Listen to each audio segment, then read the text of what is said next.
First, let me tell you that, again, this is your girl Kels from Kels Key, the Kels Key Show, here on KCBZ Radio, Destination Global. We are live and in living color. Welcome to the show, beautiful people. Welcome, ladies and gentlemen. Welcome, my folks. Welcome. It's time to be real and talk about some things.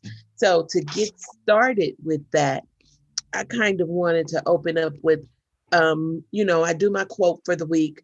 This week, I'm going to go clearly, strictly scripture.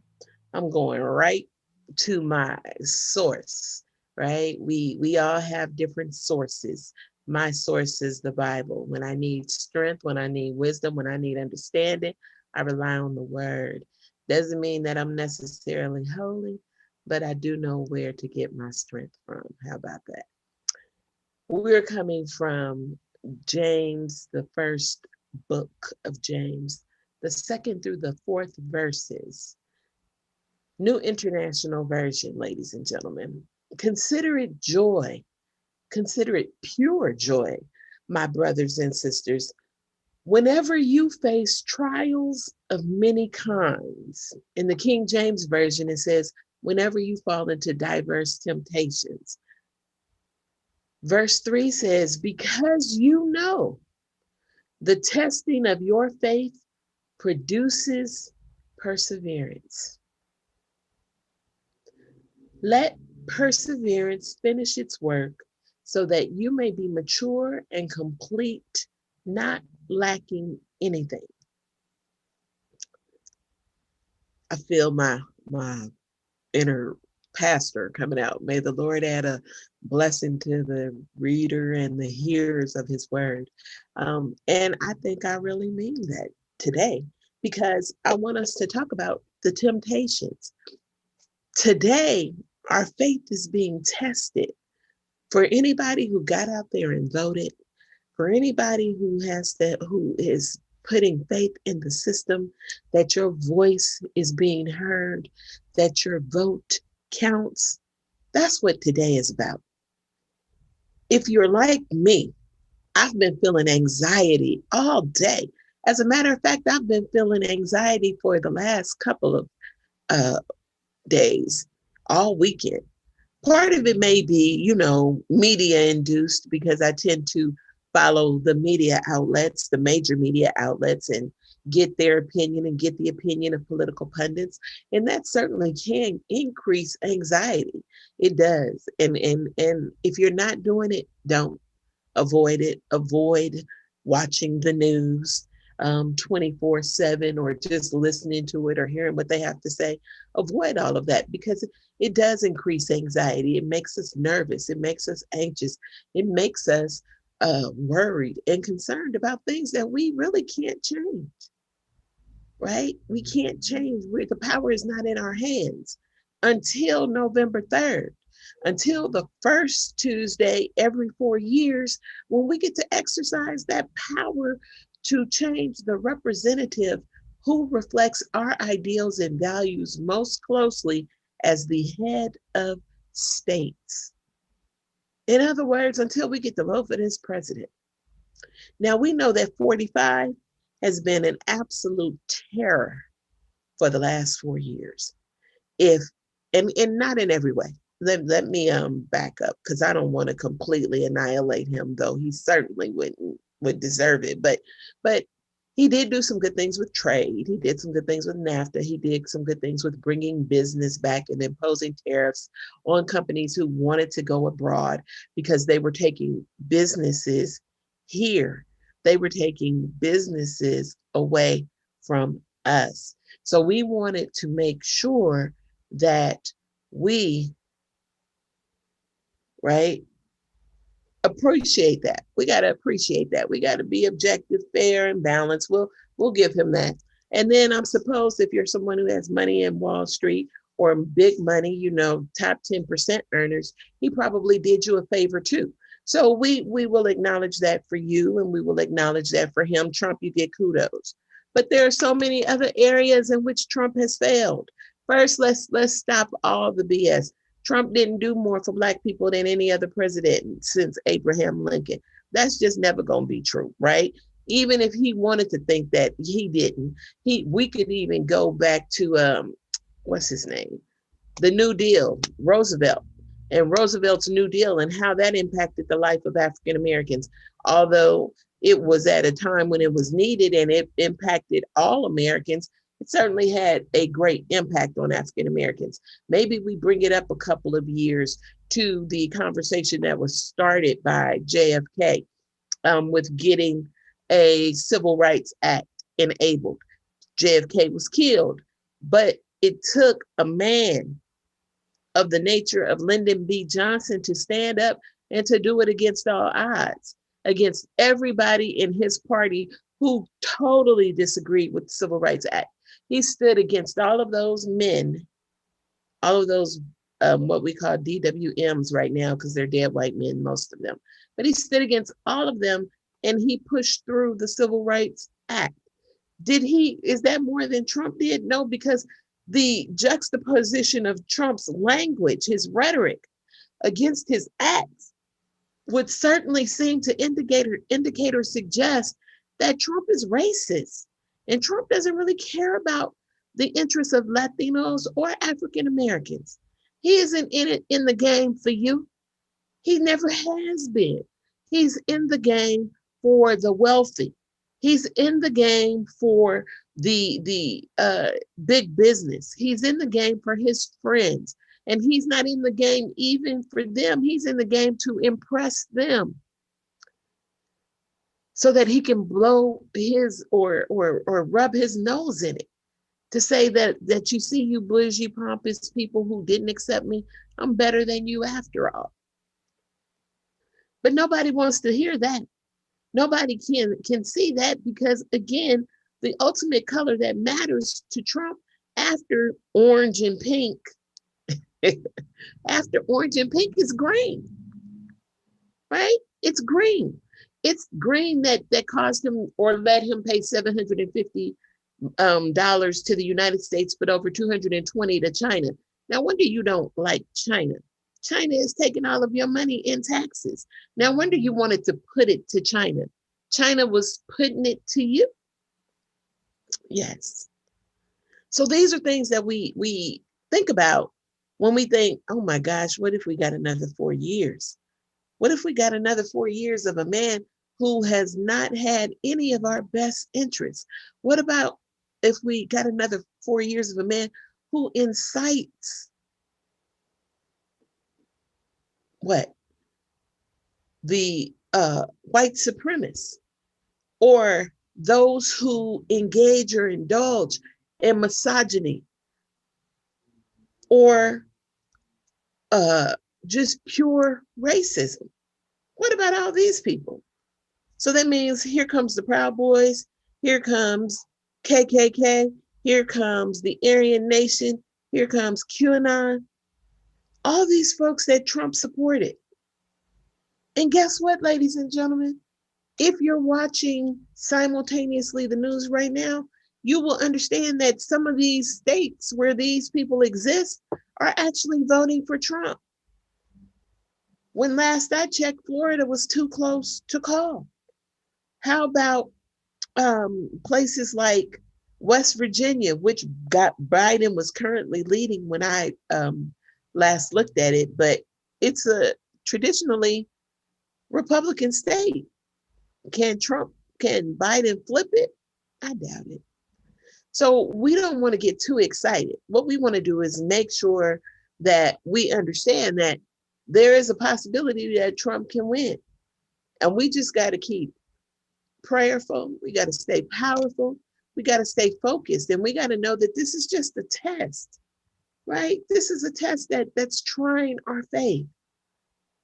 And that even if this test doesn't come through, even if we don't pass this test collectively as a nation, we still got to stick together and keep trying, because there are going to be 4 more years of additional tests to push us, to prompt us, to try our faith.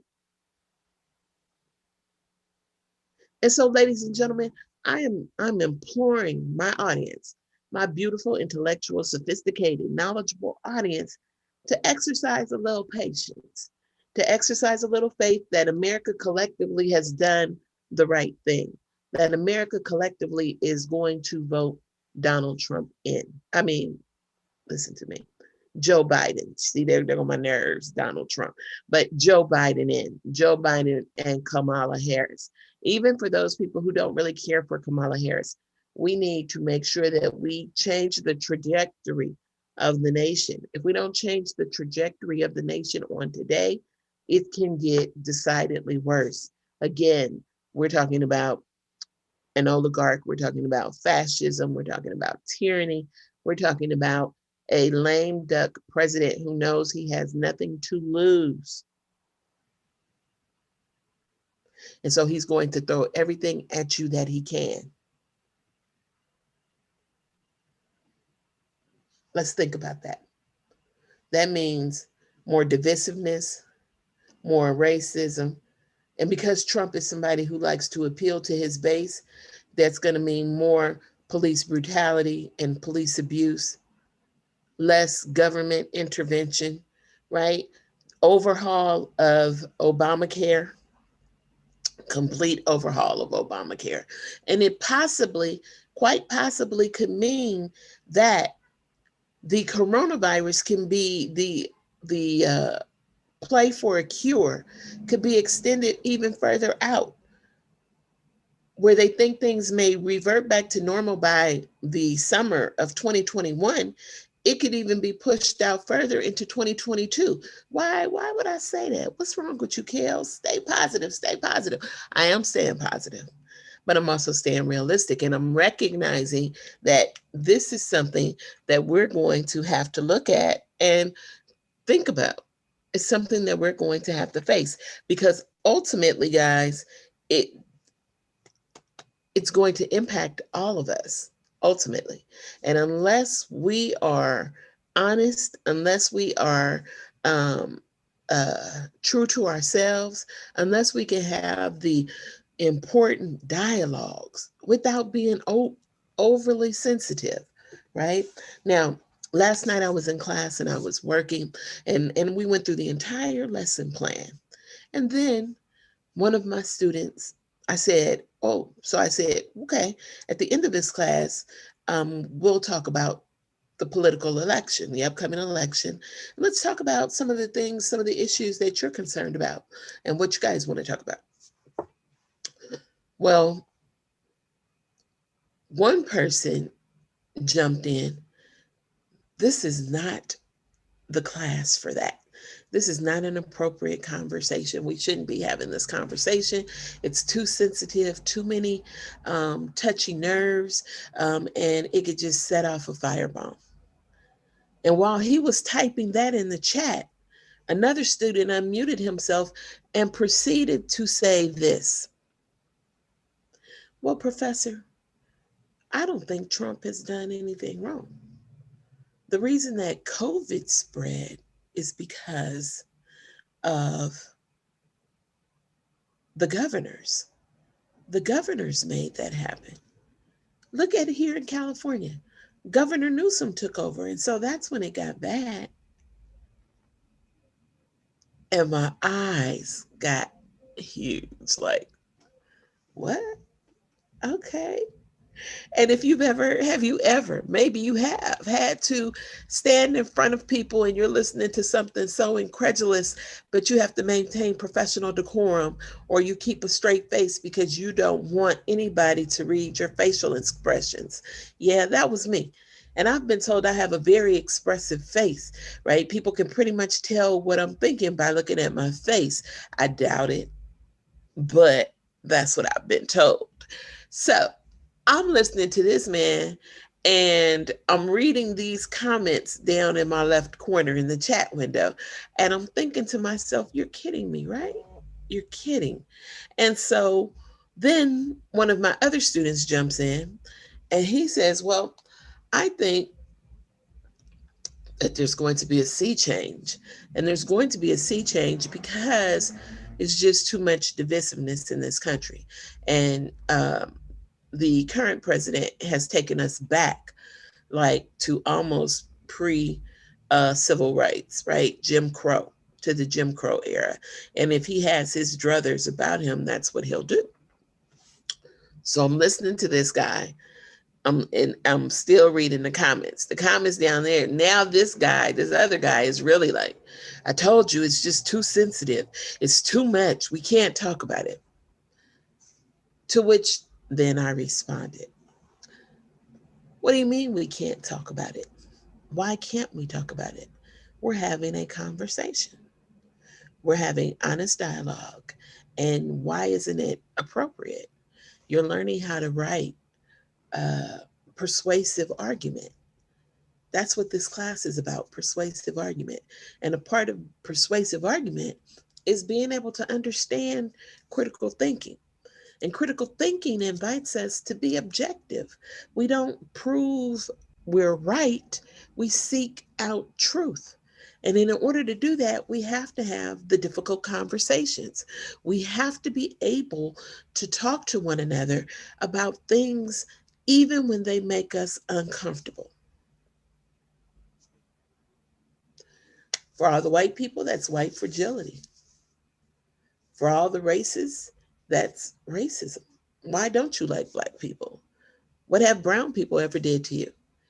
Which Asian gave you COVID-19? Why is that uncomfortable? Why do you feel weird about that? Let's explore that. Let's talk about what's going on with you. And my comment was met with mixed reaction. I normally don't talk about what happens in the classroom, but it was met with mixed reaction. And I think probably a part of it was because people don't want to have the uncomfortable conversation. We're just not ready for that. We're not ready to admit that there's some things that are wrong. So the man who was going on and on about the governors proceeded to interrupt to say, I disagree. I think people just hate Trump because he's different. They hate him because he stands up for himself. Now, between you and I, just between me and you, I see all their names. And you know that some names have ethnic, you can denote the person's ethnicity, particularly if the person is Asian or Chinese. Well, Chinese is Asian, but Chinese, Japanese, you know the difference. Someone is Latino or Latinx, you know the difference, right? You can't always recognize an African American name because of the commonality with others, but you can recognize an African name. So you definitely can recognize names. Now, I'm saying that to say that this guy, well, let's just say he was Latinx. See, Latinx. And he was supporting, excuse me, he was supporting Donald Trump. Now, I know. Don't tell me. People are going to tell me. But all ethnicities are not a monolith. I get it. Because I say it all the time that every Black person does not have the same experience. Just because we're all Black in America doesn't mean that we all had slaves in America, a part of the ancestry of slavery in America. Some of us didn't, right? And now, through some growth within the culture and the community, you have varying class levels that you are working with within the African American community. So that is something that we have to take a look at and something that we have to come to understand. I get it. But when I'm sitting here and I'm listening to somebody who is telling me that it was the governor's fault that COVID spread in the United States or in our state, the state of California, and that it was the governor's fault, Mario Cuomo, that it spread in New York. What? How do you say that when you know that Jared Kushner just 2 weeks ago in an interview released by Bob Woodward admitted, he admitted that that was Trump's gameplay. How can anybody say that when Trump himself again said to Bob Woodward, I intentionally held back the information. I knew that that it was going to be deadly. I knew that. And I held back the information. So what would you do? What would you do if you're me? How do you handle this? It was too easy. If I was at a gun range, it would have been like ping, ping, ping, because it was just too easy to come shoot him down. But I'm an educator. I'm in an academic environment, and the job is to teach up, right? We build up. We build up. You build up, and you're conscious of the needs of the student. You have to be, because you don't want the student to be threatened or feel humiliated in the classroom. You don't want their ability to learn from you to be in any way impacted or affected based on how you respond. That's any situation, any teaching situation. Even if you're not someone who has a classroom, you are a parent. You know that how you teach your child, how they respond to it is going to be based on how they receive it is based on how you present it. That's just common sense with anybody. Really, it's whatever your message is that you have to get across. You got to make sure that you put it forth in a way that the audience does not put up barriers, because they'll put up barriers and they don't want to hear it. Look at how you saying it, right? They don't want to hear it. So we got to take down the barriers. We got to create the stone face. And then we have to measure our words and tactfully and carefully challenge the students' ideas. Did I do that? No, I didn't do any of that. And I don't even know what I was thinking. He just kind of came in on me. And again, it was just a lot of pressure. It was a lot of pressure from the weekend, the anxiety over the news. It was a lot of pressure from being inundated with these freaking alerts that you get on your iPhone every 5 seconds. I finally had to cut the notifications off, but I still get the alerts, but I cut the notifications. I don't want to read it. I don't want to hear it. And all of that may have just bubbled up. Anxiety. But I had forgot my foundation. I had forgot that the trying of my faith work is patience. I forgot to let patience have her good and perfect way. I forgot. I know I'm bad. I forgot. But in the moment, can you tell me that you've never not forgot? In the moment, you hear someone accusing and supporting ideas and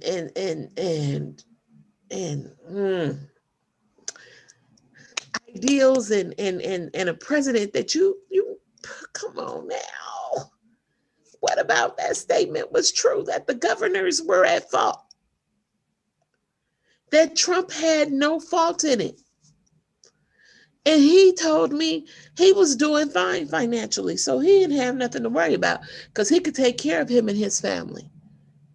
This is what the student said. Immediately, my radar went off. Oh, it's an individualist kind of thing. He's all about it for him. And then I started thinking, well, maybe that's what Trump folks do. They identify with Trump because they're about themselves as well. They're not really looking at the benefit to the entire culture, the benefit to the entire United States, the community, right? Are you really living well if someone is homeless? Are you really living well if people are starving? If you have cars that are lined up for blocks waiting to get food bags, are you really living well? What happened to my brother's keeper What happened to the universal appeal of we all help one, each one reach one? All right, I digress. So let me tell you what this guy does. So, how I broke the rules with the guy was that I should have used a Socratic approach and probably asked questions. But again, I'm looking at the comments in the side chat and I'm trying to balance and maintain the integrity of the classroom. So I had to kind of go into a lecture mode. And what I did was I didn't necessarily humiliate him or anybody in the classroom. I won't do that. What I did say was that, you know, everybody has a right to their opinion, and that's very true. We all have a right to our opinion, but we also have a right to research the facts behind our opinion and to support our opinion with detailed facts. And if you can't support your opinion with detailed facts, is your opinion, it's valid because it's yours, but is it accurate and is it true? And so, because the other guy was still rapping on about it not being something that we should talk about in school, then I said to him, if you can't bring the challenging conversations into the classroom, what good is the classroom? This is a learning environment. Now, we may not agree with this young man, but we've learned something about him today. And in that way, because he shared, we could use that as a way to help others. They backed down ultimately and they agreed. Point is, ladies and gentlemen, it's going to be a lot of that going on over the next few days, maybe the next few weeks, maybe the next few months. It's going to happen in your circles, in your environment. It's going to happen with your people. May not be teachers, may not be students, may just be family and friends. You have to figure out how to deal with it. This is Kale's Keys, and we're going to take a quick, short break and come right back at it. I'll talk to you in a moment here on KCBZ Destination Global.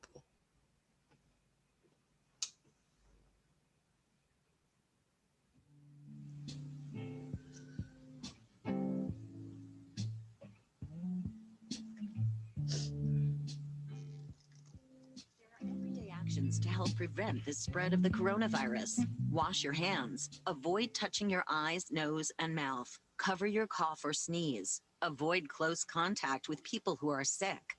Clean and disinfect frequently touched objects. And remember, you're safer at home. For more information, visit cdc.gov/COVID-19.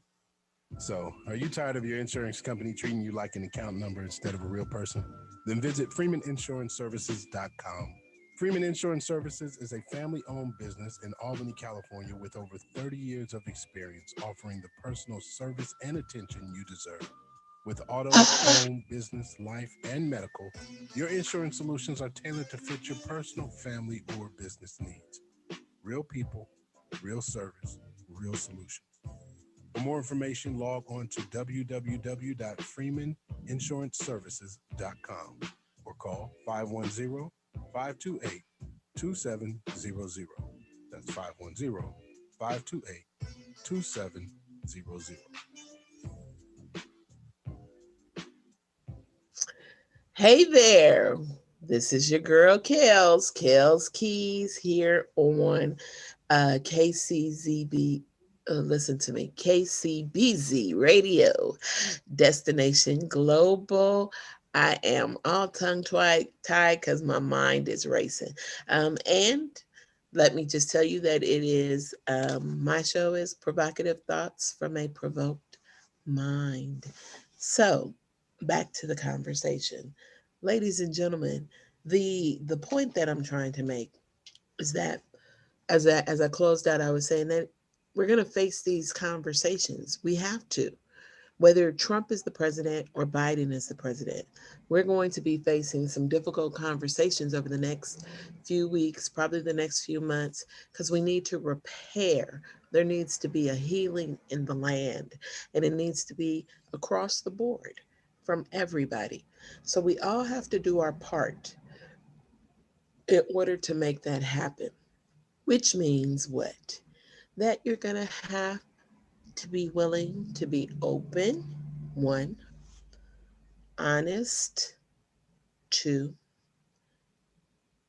objective, three, open, honest, objective, right? You're going to have to be willing to observe. Pay attention. Pay attention to what's going on around you. Pay attention not only to your friends or your family, but pay attention to the local news. Don't let it become news after the person gets shot. Make it news before they get shot, like what the protesters are doing, right? The protesters keep it in the news. If this is what you're passionate about, work your passion. Make your passion known. But in that way, conduct research, because you want to be accurate. You don't want to have a conversation with anyone in which you haven't fact checked yourself. Because trust me, just as I'm sitting on here giving you guys this information, somebody is going to fact check me, or they're going to fact check the information that I disseminate. And if I give you false information, my credibility is ruined. Because why would you believe me? How can you listen to me if I'm not being honest, reflective, and objective with you? How can you believe me if I'm giving you misstated quotes, inaccurate facts, statistics, or figures? A couple of shows ago, my editor jumped on me because I had my notes on the screen. I won't make that mistake again because I didn't like being told what to do. But he made a valid point. Don't put your notes on the screen. On the other hand, if I needed them, I didn't have time to transfer them to my journal. I needed them right there in front of me because I wanted to make sure that I was giving my audience accurate information. And I want you all to know that I take the time to research the information to make sure it is accurate. To that end, let me explain something to you. Check your sources.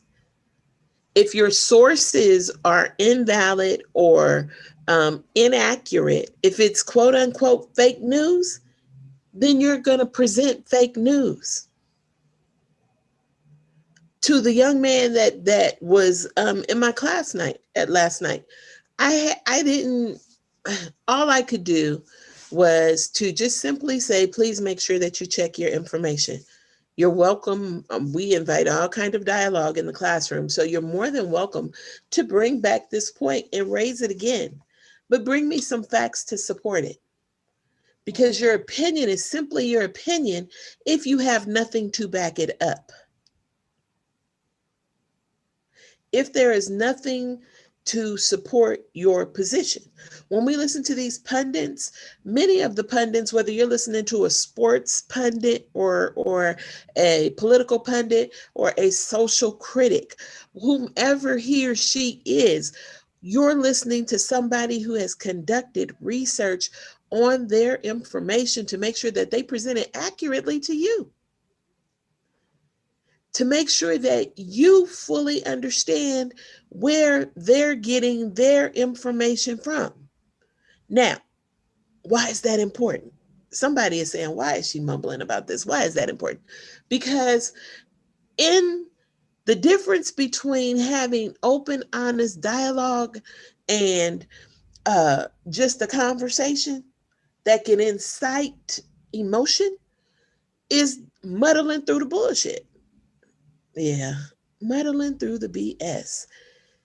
In other words, if I'm talking to someone and he or she and or me maybe have not done our research, we're just giving off ideas.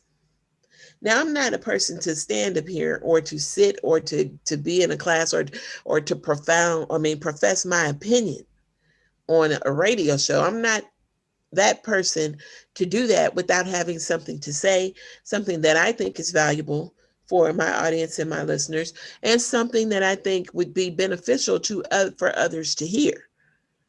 So I'm going to do my research. Now, if I don't know enough about it, I'll respectfully sit back and listen. And when they ask my opinion, I will honestly state I don't know enough about it yet. Let me do some research and get back to you, because I want to have an informed opinion. And so do you. Now, let me bring it all home. As I keep saying, as I keep, oh, sorry. I got in trouble for using BS. Sorry, y'all.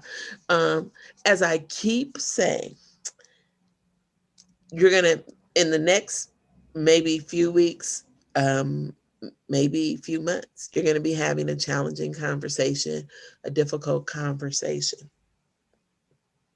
And you have to know this. It's about facts over feelings, right? So when you're having these wholehearted discussions, we can be emotional. And I'll use my sister as an example. My sister, we're both passionate. So we're both A types. We both go, right? And when we get into a heated discussion, oh, you could tell that we're kind of like there because our noses get red, and we're talking to one another, but we're walking that fine line where we could be talking to one another and talking at each other at the same time. And I think that wisdom and years have taught us to learn how to talk to each other. So we respectfully, patiently wait and listen to what the other person has to say before we give a reply. That's important in a dialogue, because now I can hear her and I understand her point of view, and she can hear me and she understands my point of view. And we're not talking at each other, we're talking to each other. When you talk at somebody, you're either going to talk over their head or beneath their understanding. Now, if you're over their head, that means you're probably yelling, you're using language or words or maybe ideas that they don't understand or have no clue about.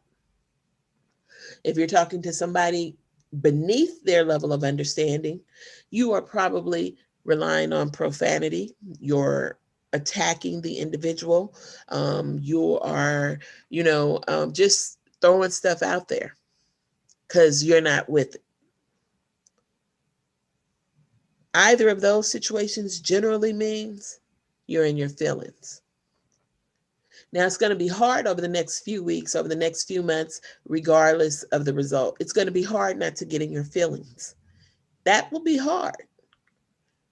The best way to deal with that is to acknowledge that these are your feelings. Right now, I'm feeling calm. I'm talking to my audience. I don't have any issues. I'm woosah. I'm in my moment where I know that there's a likelihood that Trump can win. And how am I going to have to deal with that if Trump wins? How am I going to have to deal with that if Trump wins? What does that mean? Does that throw diversity, inclusion, and equity out the door? Does that throw uh, police, I want to say reform out the door? Does it throw justice for Breonna out the door?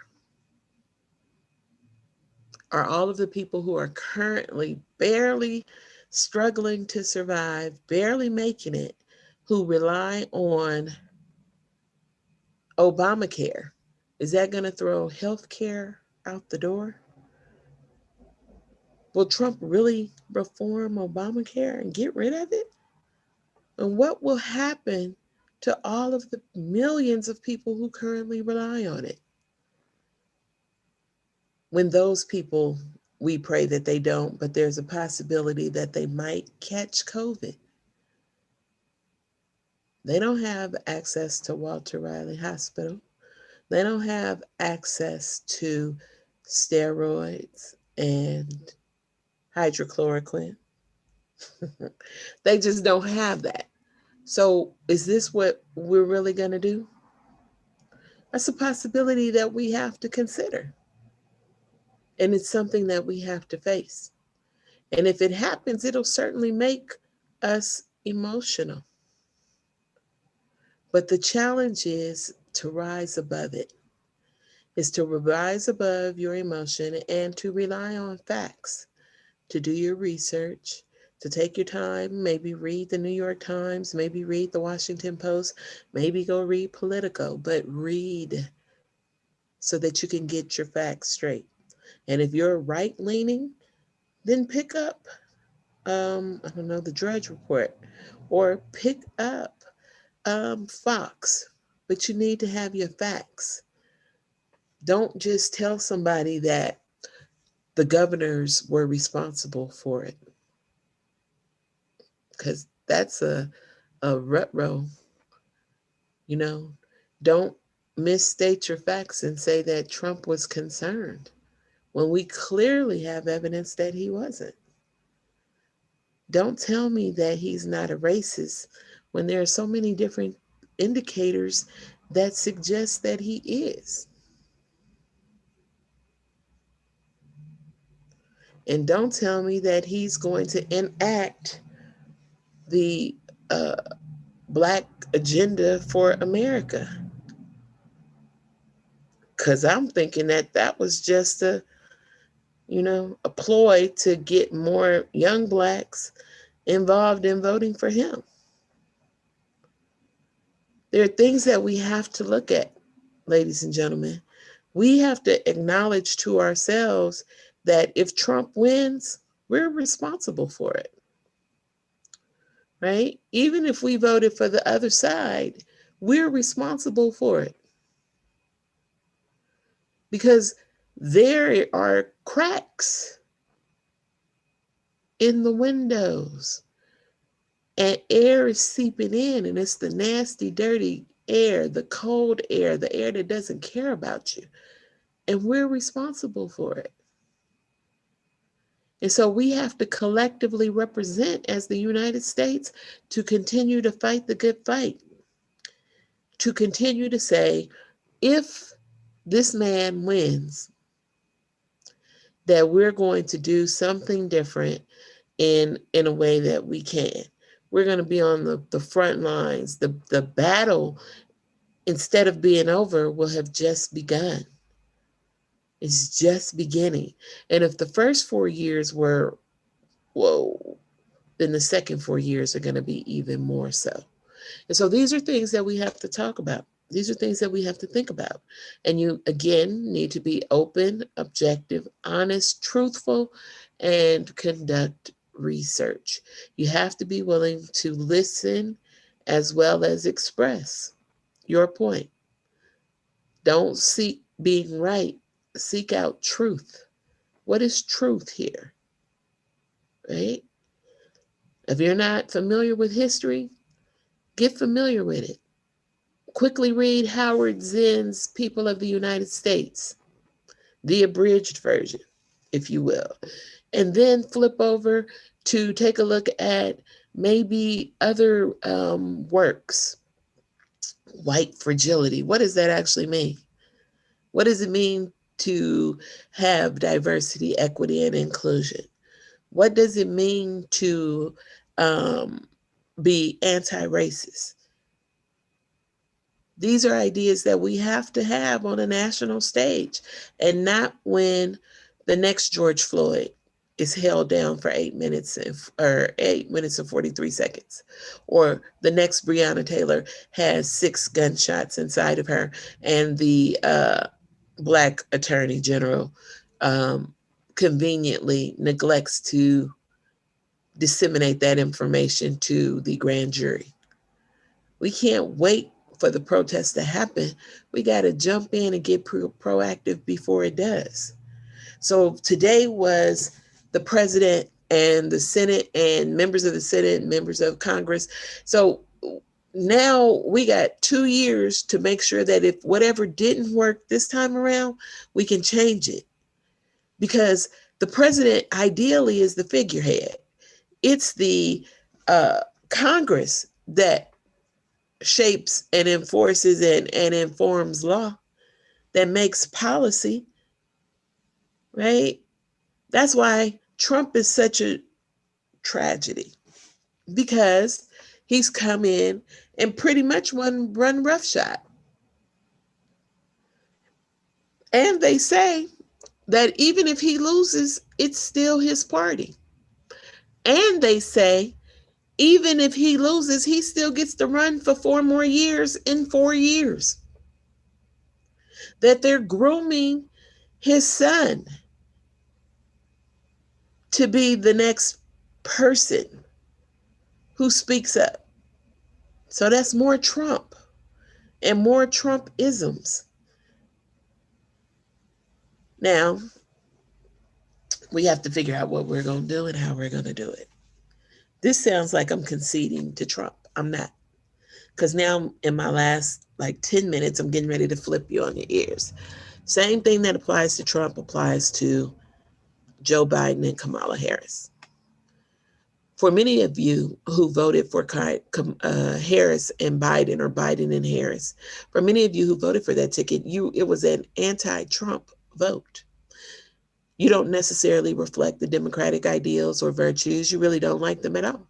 But perhaps you saw where Trump really needs to get out of the office because he's doing a disservice and damage to our political body, to the democracy of America, right? He's doing damage. Well, you guys got to still hold Biden and Harris accountable. They still have to be held accountable. We got to keep our collective knees on their figurative necks for the next 4 years. The promises that they made, the things that they said that they were going to do, we have to keep it up. We got to hold them to it, right? Everybody talks a good game, Joe. Let's make him walk that good game. Because say what you want about Trump, when Trump first came in, his first order of business was to take care of all the people who helped him. Which is why Charlottesville, which happened in February of 2016, was so damaging, because he was torn. Clearly he saw what was right, but these people support him. The white supremacists, the Aryan Nation, the crazed radicals on the right support him. So he couldn't very well denounce them. That's not how he plays the game, because he likes to be liked. So if you like him, he'll like you back. For all of you who are hip hop fans, that's that shimmy, shimmy, cocoa pop. Kiss me, boy, I'll kiss you back. For my intellectual types, that's quid pro quo, right? This for that. So we have to make sure that we keep our fingers on the trigger. We got to make sure we are ready to go, whether we got Biden and Harris, or we have Trump, who isn't going gently into that good night, to quote the poet, right? He isn't going gently. Trump is going to fight. And trust me, ladies and gentlemen, there are still going to be people. You're going to still have to have those difficult conversations, because everybody that voted for Trump ain't from the hillbilly farms. They not from the backwoods of Cajun country in Louisiana, or down there in the, that's Bayou, but Cajun country or alligator country down there in Florida. They're not all from there. Some of these people that voted for Trump work right next to you in the cubicle, shop at your Trader Joe's. Some of these people that voted for Trump shop at Walmart. And so they're going to be fired up, to quote Obama, ironically, they're going to be fired up and ready to go. And so it will be up to you. You either mute the conversation and dismiss it, or you exercise your patience, knowing that the trying of your faith worketh patience. You got to exercise your understanding, right? You have to be objective. You have to be patient with the people, the opposition.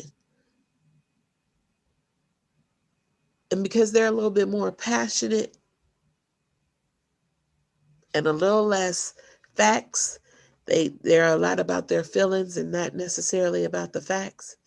And even those that are educated are more into how they feel about Trump rather than the fact of who Trump is, right? They're people who support Trump who have multiple degrees, but they're not interested in Trump for his intellectualism. They're interested in the things that he says that make them feel good or that protects their money. So you're going to be right across a diverse group of people, and you have to be the one to determine how you're going to handle it. You have to determine how you're going to walk with it. Again, talking to my sister earlier today, expressing my frustrations. She went all scripture on me and started talking about the power of prayer.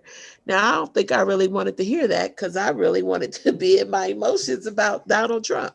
But that she kind of just blocked that with her text. And all I could think was, okay, that's true. That's true.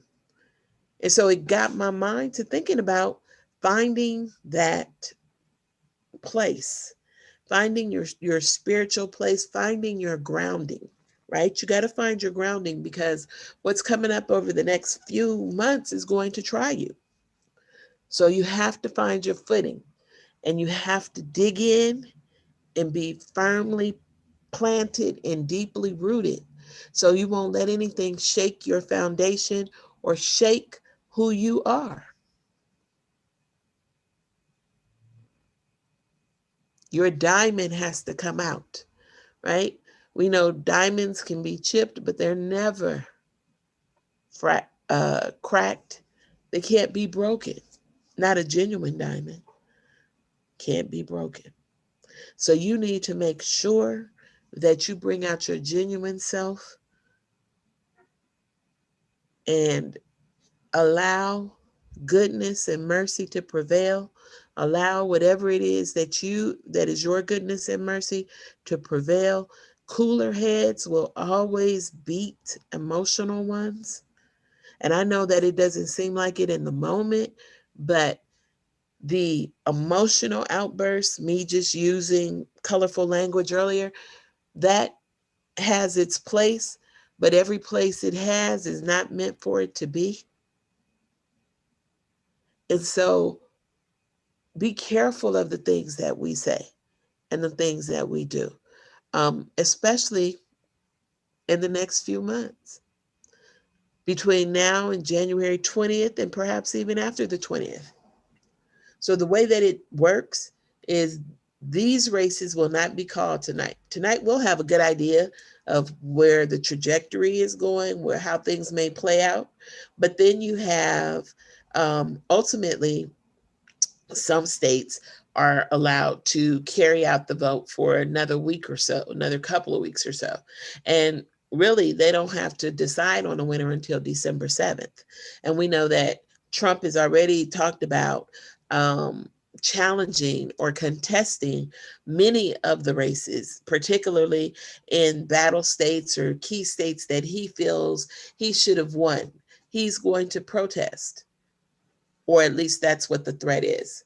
And so we have to hope that the Republican Party as a whole jumps in and protects our democracy as we know it, and they concede to Joe. But even if they do, we still got January 20th, in which the inauguration comes, and with that usually comes a backdrop of protest. And you all know that, because in every state in America, every city in America, almost every town, things are boarded up. Folks are protecting their property. Ladies and gentlemen, as I close, that is not the land of the free. We are not living in a free country when we have to go to the local store and the store is boarded up. When businesses are being shut down because of vandalism, that is not freedom. When the anxiety and the tension and is so thick and palpable that you can cut it with a knife, when people are losing their lives over a disease that could have been prevented, that is not freedom. So just think about these things, and then decide where your happy place is. Decide how you're going to deal with it, and decide now, because it's coming. It's an ominous warning, but it's coming. Now, that wasn't really a bad show. It wasn't all positive and happy, but it really was meant to make you think. So I hope that you all did. My closing thought for today is sleep well and be blessed. Sleep well and be blessed. This is your girl, Kels, from the Kels Key Radio Show, provocative thoughts from a provoked mind, here on KCBZ Radio, Destination Global.